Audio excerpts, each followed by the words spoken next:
looks like we are live. So, hello everyone, welcome. Today's training, we're going to be going over dealing with challenging emotions in the workplace. And yeah, go ahead, Ricky, ask your question, type it in the chat.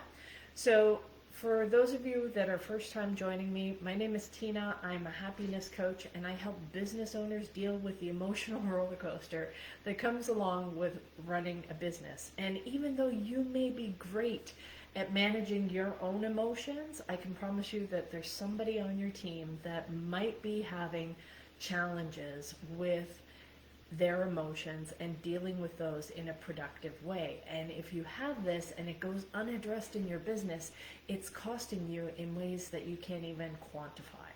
So what I do is I come on here, I share some of my own personal experience, strength, and hope, and the things that I've done. I have a trauma-informed change management approach, and this is stuff that I've used in Fortune 500 companies in my transportation and logistics career when I was doing change management. All right, so Ricky, behave, ask appropriate questions, don't be a douche, okay? Have you ever put a potato in your car muffler? That is not even close to what we're talking about. So you have one more chance. If you keep it up, you'll get blocked. So normally I don't even give warnings, but for some reason, I think you might actually need to listen to this. So guys, dealing with difficult or challenging emotions in the workplace. And so, so what we have you ever been on the receiving end where you're trying to tell somebody that you're trying to give them feedback on something that they've done wrong, they get defensive, they get their back up, and an argument ends up ensuing, right? You end up trying to convince them, they keep trying to convince you, and you end up butting heads, right? You end up combating each other rather than working together as a collaborative team. And so I've been on both the receiving end and the the delivering end. So I've had to confront employees where they needed to be reminded of certain things. And even if you do it in a gentle way, sometimes people get really defensive. And then there's a whole domino effect of negative emotions that end up cascading through the work environment. Maybe they start taking things out, or they don't really care so much about the customer that they're dealing with. Maybe they don't put in their full effort. And this can be, an hour long. This could be a month long. It could be a year long, where somebody gets twisted around, and these negative emotions end up affecting their performance. And being aware of how to deal with these things in a way that diffuses some of these challenging situations. So I'm going to walk you through 4 steps that you can kind of go through this and be able to identify the difficult emotion, whatever the challenge is coming up. We're going to walk through some pieces of getting some understanding, some insight, some clarity, so that we can get to the root cause of what the real problem is. Because when we're dealing with these emotions in real time, it is very difficult not to fire off and just get pissed off. It's like, okay, you know what, I've told you you've done this wrong, and then you can end up wanting to bring the hammer down, which ends up causing more problems than not. And some people, they seem to not listen unless you drop the hammer on them. And we're going to deal with both situations of how to identify that and how to change our behaviors so that it comes across much more productive, and people are much happier in the work environment as well. And when people are happy in their work environments, they will willingly do more than if they're just there for the money, right?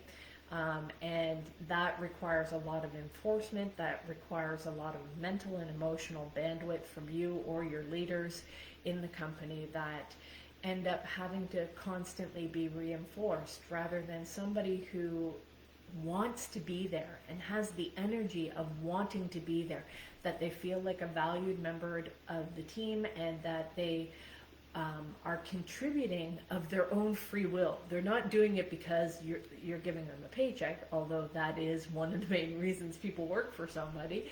However, it's the other non-tangible, hard to measure things that actually keep people in the workplace. So let's look at the behavior of defensiveness. Okay.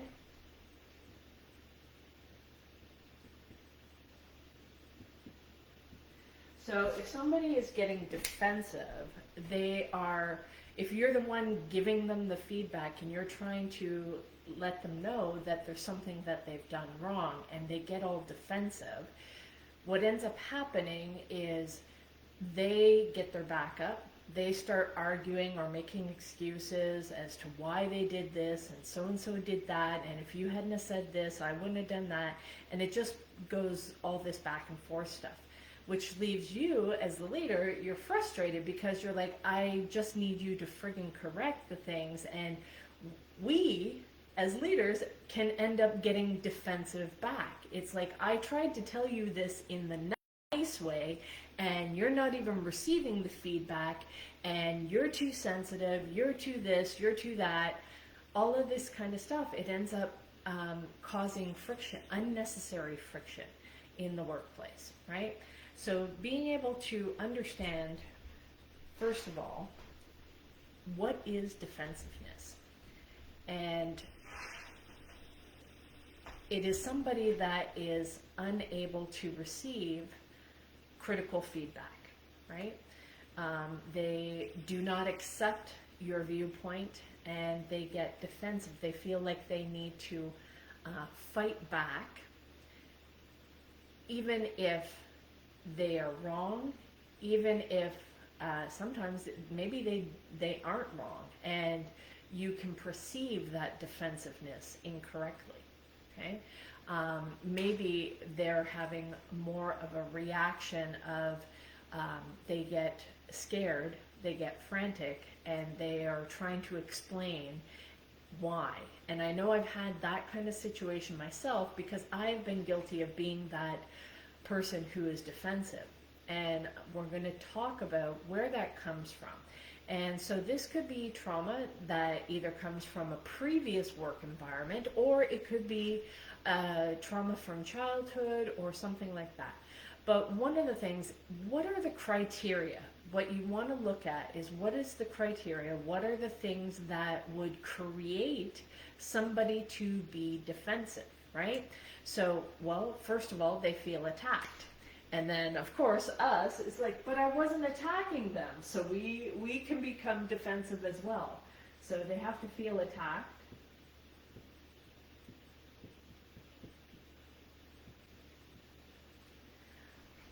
They feel like they have to explain themselves.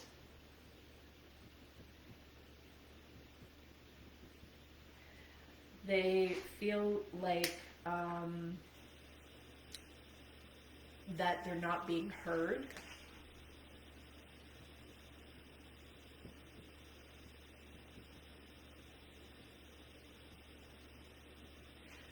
They might also feel like they have to be perfect, and any identification of an error, it will cause them extreme stress and anxiety, right? So, perfection.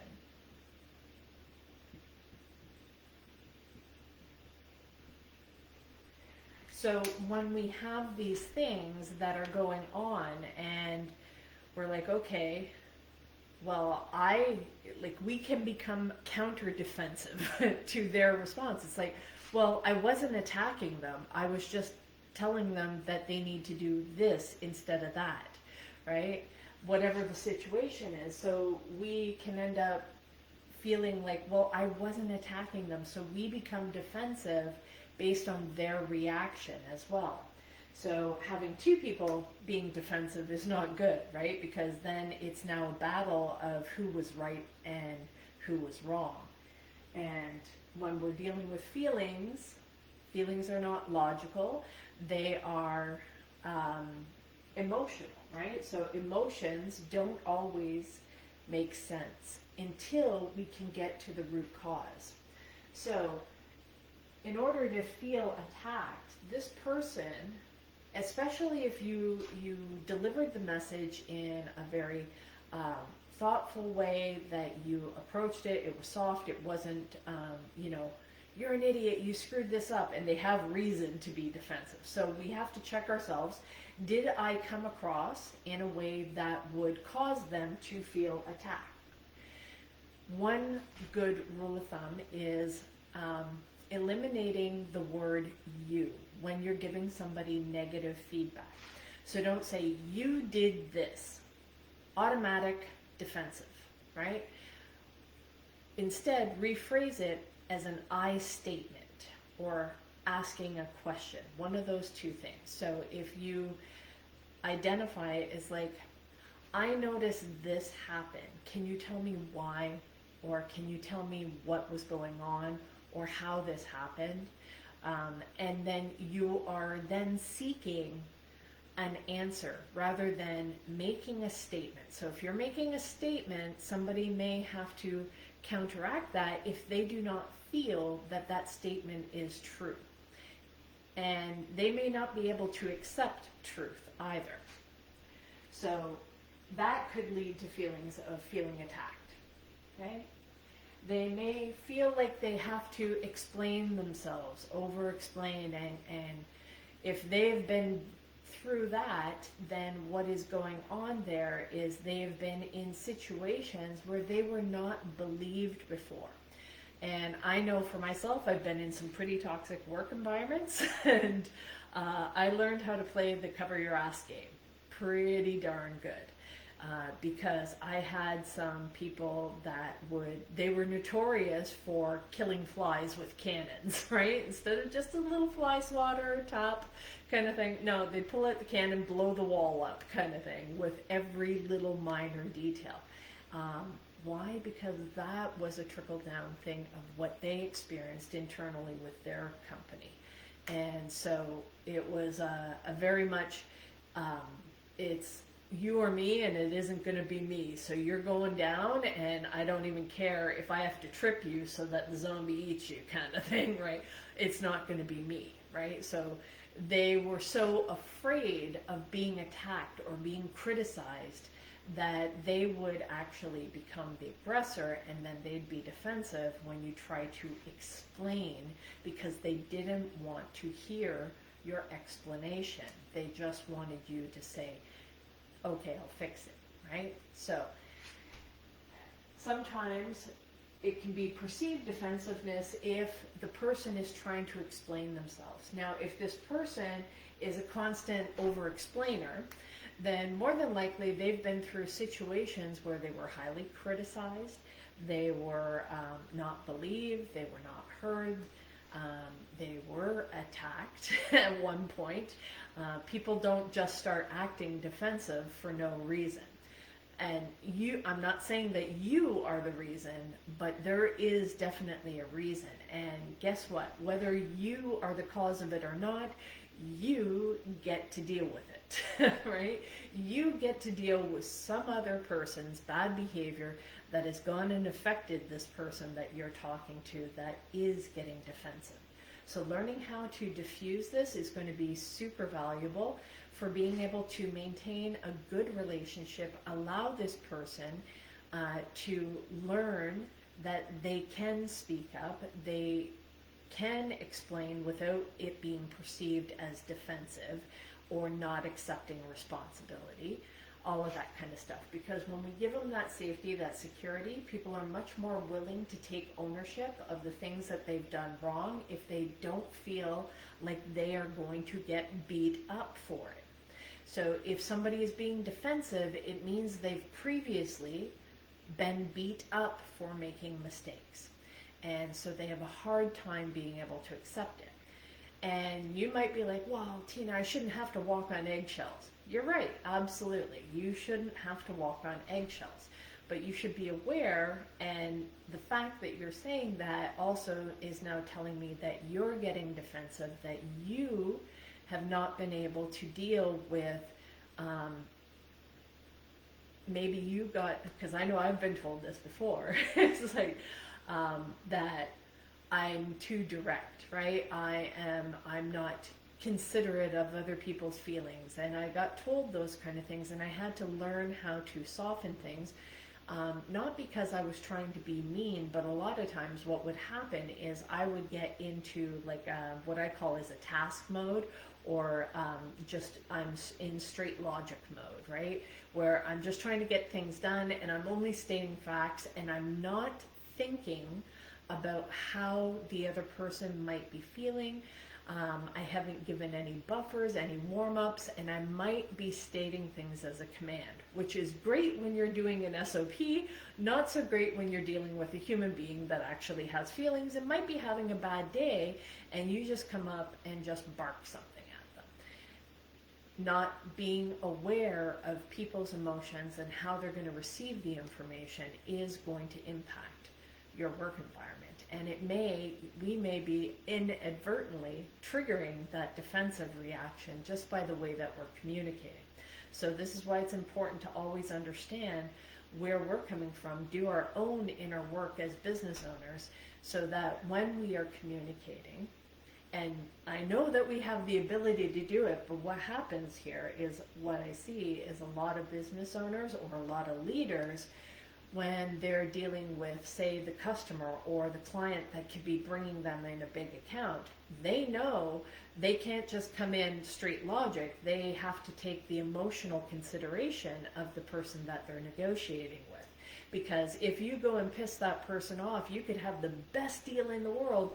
You could have the only service that this person needs, and there's no other place for them to go. But if you make them mad, or you don't make them feel like they are understood by you, they're going to go someplace else, or they're just not going to buy from you. So we definitely know how to do this.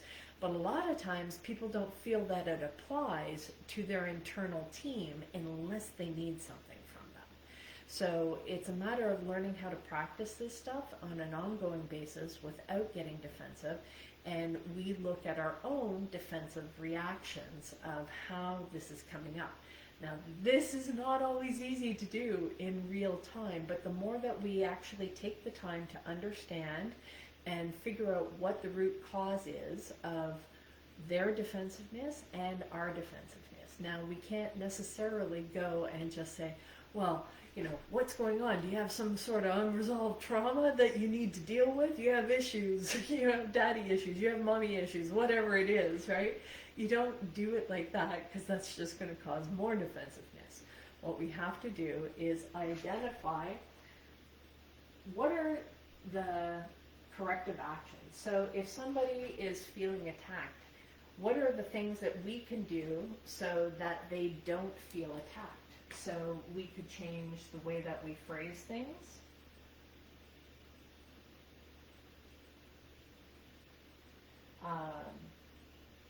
Ask questions.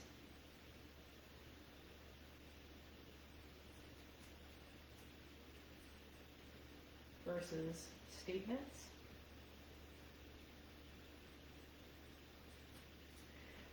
And the reason that we want to ask questions instead of just making statements is because statements have some sort of judgment, some sort of finality to it.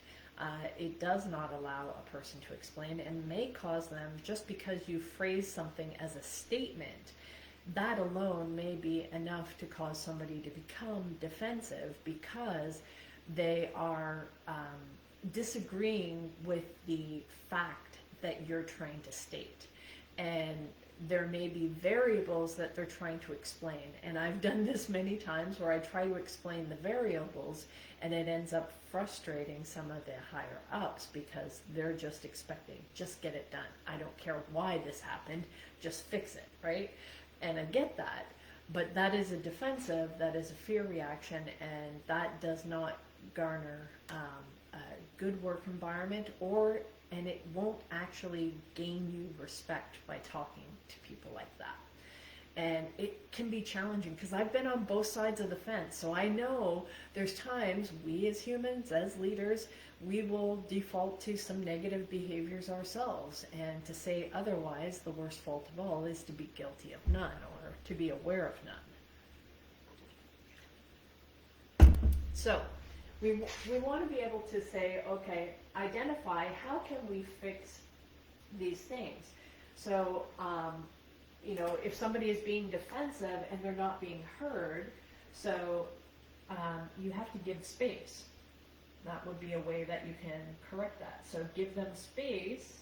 Sorry, I know I'm talking at the board instead of at you guys here. You want to give them space in order to be able to respond when you ask questions about what it is that happened. And then you can offer feedback once you have a better understanding of what it is that they did and why they made the decision that they made in order to take that particular action. And then if they have perfectionism, if they're on that side, go first.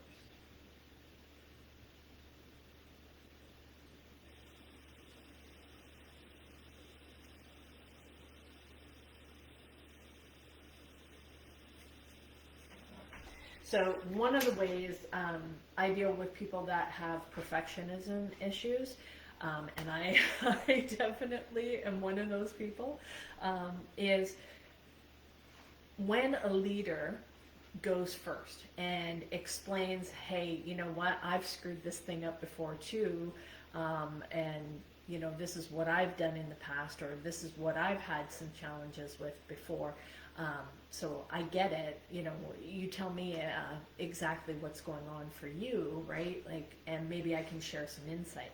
That really diffuses the situation, and that it allows somebody to open up, and you are setting the example that you don't have to be perfect. I would take somebody who is more willing and open to be able to correct their mistakes versus somebody that feels like it always has to be perfect. And when you are in that kind of environment, what's going to happen is you're going to have people that are going to open up and they're going to communicate willingly about the challenges that they're having, and then that way your problems don't go underground where you don't even know that they're happening. Why? Because they're too afraid to speak up. They're afraid that they're going to get attacked. They feel like they can't explain things. They feel like they're not being heard. So when we identify what the root cause of the behaviors are, and then we identify what some possible corrective actions are, then it's, instead of us against them and blaming, it's like, well, your behavior is worse than mine, so yes, I'm getting defensive, but it's not as bad as you. And then it's just kind of like this back and forth. What we can do is we can check ourselves and go, how well did I do with the phrasing of what I was bringing up to them? So we do a self-assessment.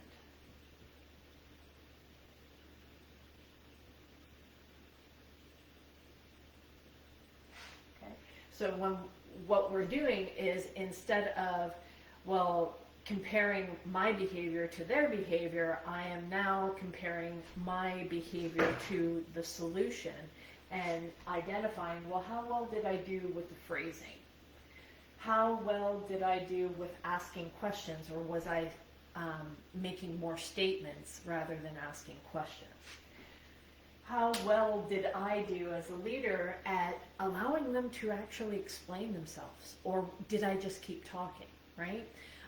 Or was I commanding? Or did I invite them to give their thoughts, their opinions, their ideas of how we can maybe do things better? And was I able to go first and be vulnerable and say, you know what, it's okay, I've screwed things up before, so let's hear what's going on with you. Now, when we understand this from a different perspective, it gives it a much easier way. When we identify what the negative behavior is, we understand the root cause and the challenges, and we identify the corrective action, and then we align our values and our behaviors to the solution versus focusing on the negative behavior. So that is one example with just dealing with defensiveness. This would also work with somebody like, we can, do you guys want me to go through another example, like maybe angry outbursts or something like that? Type in the chat if you want me to go through that piece as well, and then we'll kind of do one more, and then you can have a better feel for this. Anyone? Bueller? You guys fallen asleep? You still awake? All right, we don't have any chatty Cathys in the TikTok live, so we're gonna erase this one.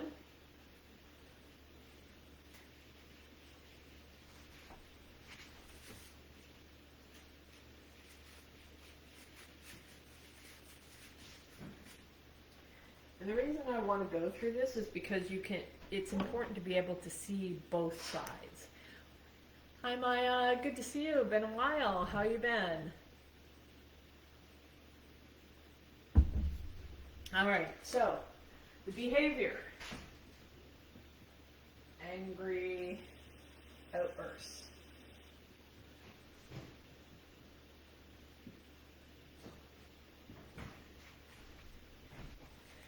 You're going to see this probably more in leaders than you are in your team, but your team might also have an angry outburst, maybe with another coworker, right? And guys, all of this stuff, whether it's, I'm giving particular business examples, but this can be applied to your personal life as well. So this is universal. This is dealing with emotions, and anytime you have an interaction with a human being, you're going to have some sort of emotions. Even the most repressed will have these. Okay, so angry outbursts. Let's identify and understand some of the root causes. Now, I've talked about this before of the 4 stages of fear, and the first one is anger. So anytime I see somebody that is angry, I know that they are afraid. But that can be really scary because somebody that is angry and say they're yelling, right? You know, so their behavior is they're yelling, they're impatient,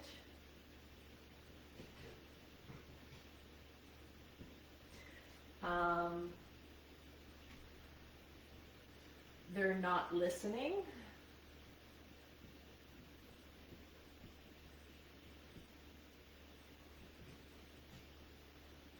what other things? Type in the chat if you can think of some other things of somebody that's having angry outbursts. They might be physically violent.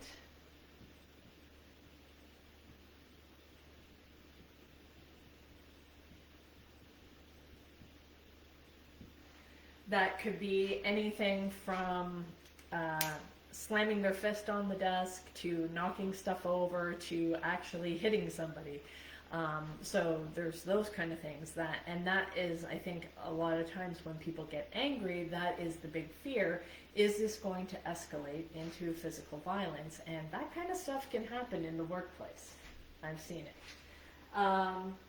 So you have yelling, impatient, not listening, not caring.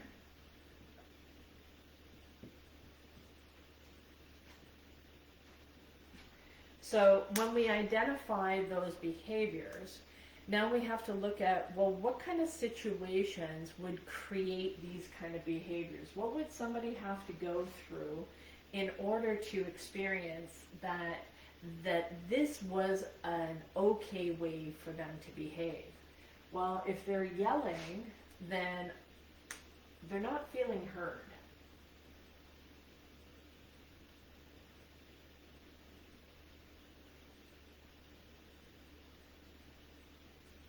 Okay. So maybe in a previous environment, whether that is another work environment or maybe their childhood growing up, that the only way that they were heard and respected was when they yelled. And so they have learned a particular behavior that yelling will get them the attention, the results that they want. They might be impatient. So maybe they were in an environment where if they didn't get things done fast enough, that they would get in some sort of trouble. What you have to keep in your mind is anger is a fear reaction. So if we look on from that perspective, from that filter, and we think what kind of things would scare somebody enough to be able to behave in this manner.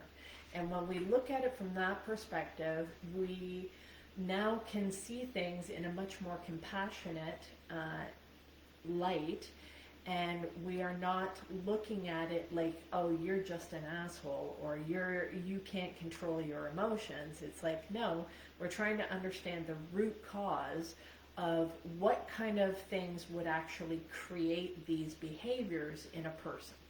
And so when we think of somebody who is impatient and they're angry, they're fearful of not being able to get the results fast enough, whatever that is. Maybe they grew up in, or maybe they were in a work environment where time sensitivity, right? I know I was in a work environment where we had to respond in a certain amount of time, and if you didn't respond in that particular time frame, then things would get escalated. And this one particular customer we had, they actually look forward to being able to report, oh, you didn't respond back in this time and I was watching. And they would mark it down of, this is exactly when you, I called you and this is when you did. And they were trying to set things up to prove that things were wrong. And so some people like to do that just so that they can feel better. I don't know why they do that, but that also creates some defensive reactions, right? Some cover your ass kind of techniques or rules or extra steps in your processes if things are not addressed properly, okay? So not feeling heard, so impatient, that's fear of not getting things done fast enough. So they could have experienced severe consequences of not getting things done fast enough. And so that's why they're impatient. But most people aren't having compassion for them because they're coming across angry, right?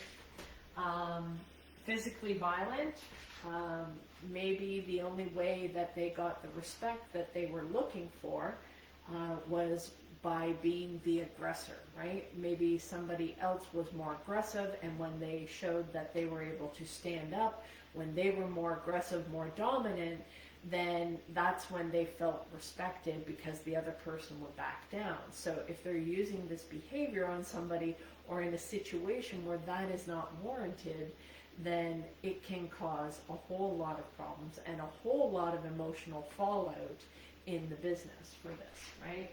And the ability for your team to work together, okay?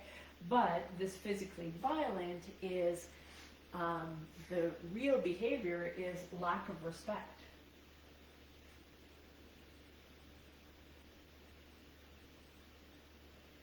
And it's also an attempt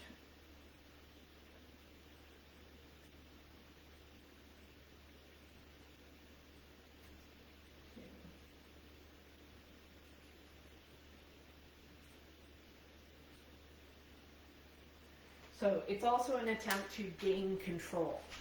I don't know if you guys can see that very well. So the attempt to gain control is they're feeling like they don't have control. They're feeling like they don't have respect. So when we identify these things, how would we be able to solve that emotional behavior problem, right? Well, how can we allow this person to feel like they are being heard? How do we feel like they are getting the responses fast enough, right? So if they're being impatient, understanding, clarifying the timelines, what are the expectations, being able to communicate in an effective way to be able to identify those things. Understanding, how does this person feel respected? Is it, now, it doesn't mean we always have to agree, because I know some people, the only way that they felt respected is if they said jump, you better be saying how high as you were on the way up, right? So there are some people that are like that, and that's fine. You can deal with that in the moment, but then circle back and have another conversation so that other people's feelings do get taken into account. But when somebody is in that fear mode, they're really not in that space of caring. So timing of when to address those things is really key. I would say making sure that we diffuse and solve the problem first is much more important. Okay, so so giving them that kind of respect and identifying what does respect look like for them, right? And it can be different. You can have different cultural views on respect and what is respectful and what is disrespectful. I know I'm very open, transparent, and even if I'm not doing anything wrong, there are some people sometimes that I worked with is that to be that direct or to be that open was actually seen as a sign of disrespect. And so, example, especially if you're saying something to a senior and it happens to be in front of everybody else. So I've made that mistake before, but at the same time, I also gained respect from leaders because I did call them out on their behavior. And they knew that what I was saying wasn't a personal attack, I was just stating the facts. And they had no choice but to accept the truth, kind of thing. Now, that didn't win them over emotionally, but they could at least respect that I was speaking truth and I wasn't doing as a personal slight against them. So, understanding how to respect them, and then how do we feel like they have more control over the situation? Because usually somebody is in that fearful state because they feel like they've lost control of the situation. And that's why they're having the angry outburst. So identifying, well, how can this person have a little bit more control over the situation so that they can have the things that they need, right? That need in order to feel in control, that they are things are going according to plan. And that could also mean giving them tools, giving them resources to be able to identify alternative things they can do should things not go to plan. Because we can't always cater to rigid viewpoints either. You have to be able to fluctuate and allow for tolerances, right? So being able to identify those things, and then we just check ourselves in the alignment process of how well were we at allowing this person to feel heard. Maybe just letting them vent about things. It's like, hey, you know what, Joe, I know you're having a rough day. Come on into the office and let me hear what's going on with you, right? You seem pretty upset about things. And not tearing them down, accepting and treating their concerns as valid, even if the way that they're expressing it is not ideal. No different than we would when we're dealing with an irritated customer, right? They're coming in, doesn't matter if they're having a bad day, they might decide that they're gonna, be difficult about things because they were expecting one thing, they got something else, and this was the straw that broke the camel's back, and now you're getting everything, including their husband or their kids that they fought with earlier, right? So those are kind of things that we know that we have to manage our side of the emotions, not take the stuff personally, and then align ourselves with being able to allow them to feel heard is the first step, especially if somebody's angry. And then how can we get them the faster results, and what is it that they were expecting, clarifying the expectations.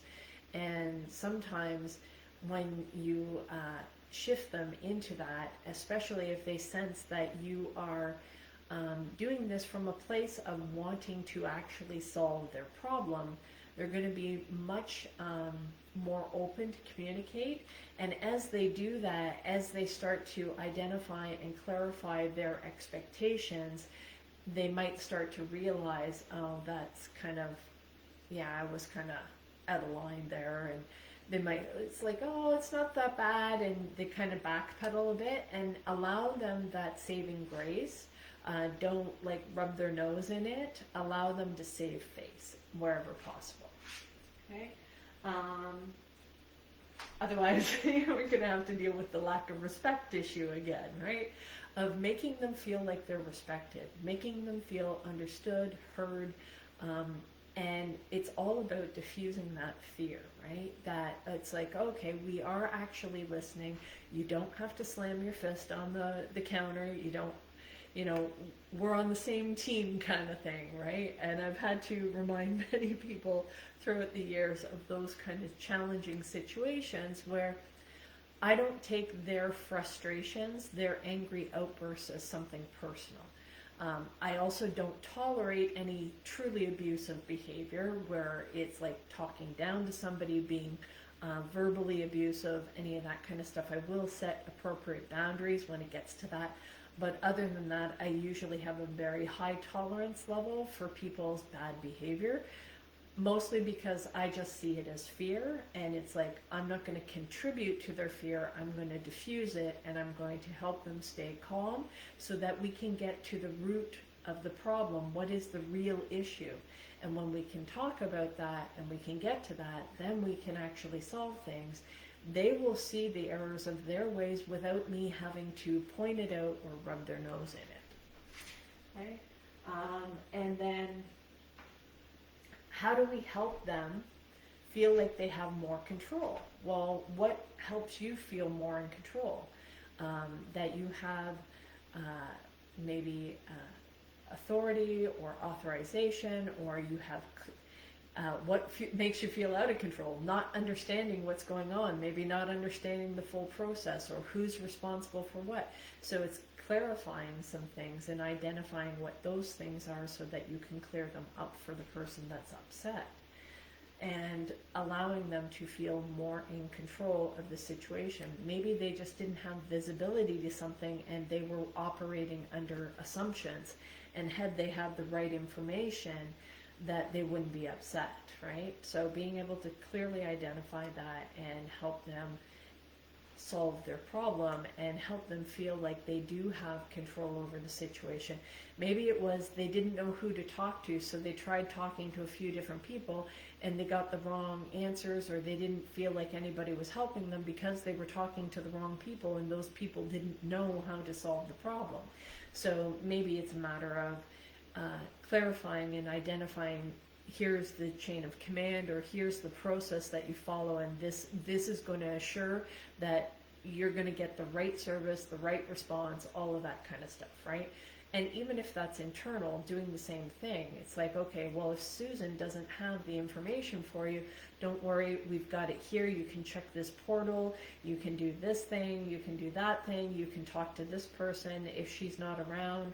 All of that kind of stuff, giving them some sort of sense of control, that the thing that they need, or the information that they need, or the solution that they need is available to them, and there's multiple paths. That will help them feel, A, that you are in control, and that there are different ways to solve the same problem, and that they are definitely talking to the right person that's going to help them. So hopefully those kind of things are helpful. Was that helpful to you guys?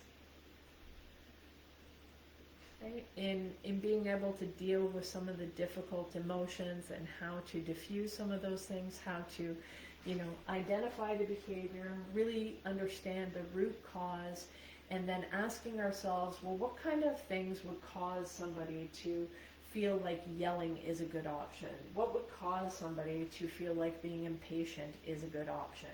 What would cause somebody to feel, like they don't have to listen to other people or their opinions or take their feelings into consideration? What would make somebody feel justified in being physically violent? Whether that's, slamming your fist on the desk or, hitting a coworker.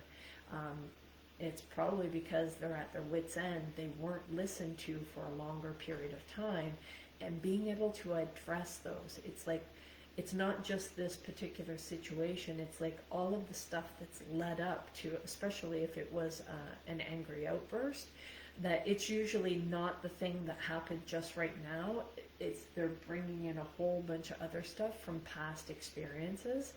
And I've had to deal with this many times through the years in negotiations of there were times where it's like I was helpful, I was clear, I was direct, and everything.